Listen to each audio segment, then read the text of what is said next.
მოგესალმებით შემოკარგებო, მოგიკითხავთ როგორ ხართ, როგორ გიკითხოთ, ყველას წარმატებები, ყველას უფლისწყალობა, ჯანმრთელობა, ბედნიერება და ძალიან ბევრი სიხარული. ეხლა მე მინდა გაგიზიაროთ ერთ-ერთი ცომი, რომელიც თავადაც ეხლა აღმოვაჩინე ერთ-ერთ კულინარიულ ჯგუფში და არის საოცრად უმარტივესი.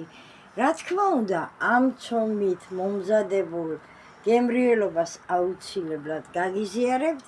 დარწმუნებული ვარ, რომ კარგი გამოვა და მომზადებაც არის მარტივი. ანუ საზომი ჭიქა არის ნებისმიერი რაოდენობა, რომელიც გსურთ თქვენ რამდენი ბრძანდებით ოჯახში, ბევრი გინდათ, ცოტა გინდათ, ანუ მე დაახლოებით ეს არის 150 გრამიანი ჭიქა. აი ამ ჭიქით გასული ნაბეღლავი ამ თასში მოვათავსე ნახევარი ჩაის კოვზი მარილი, ნახევარი ჩაის კოვზი შაქარი და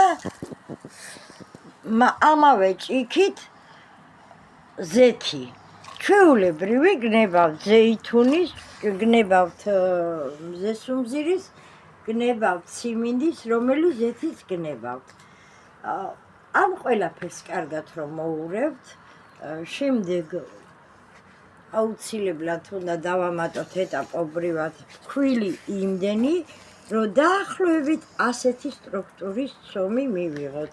აი ხედავთ თქვენ ამ ცომს, არის ძალიან რბილი და ფაფუკი.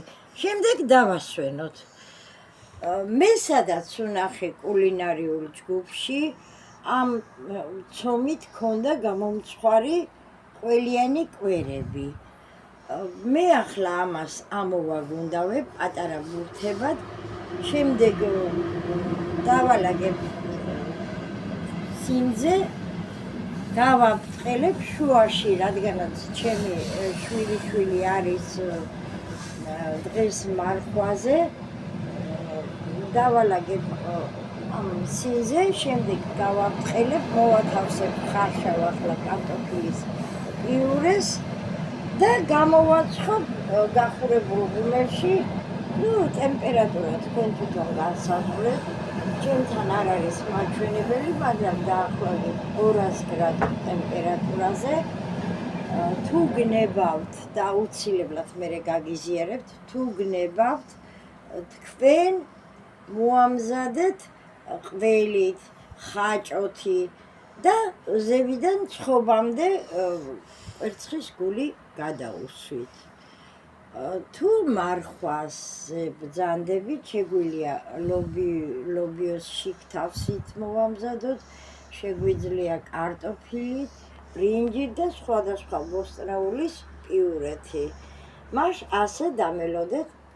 ეხლა უკვე გადავალ მე ამოგუნდავებაზე, გავაბრწყელებ და დანარჩენს მერე იხილავთ. მადლობა რომ მომისმინეთ.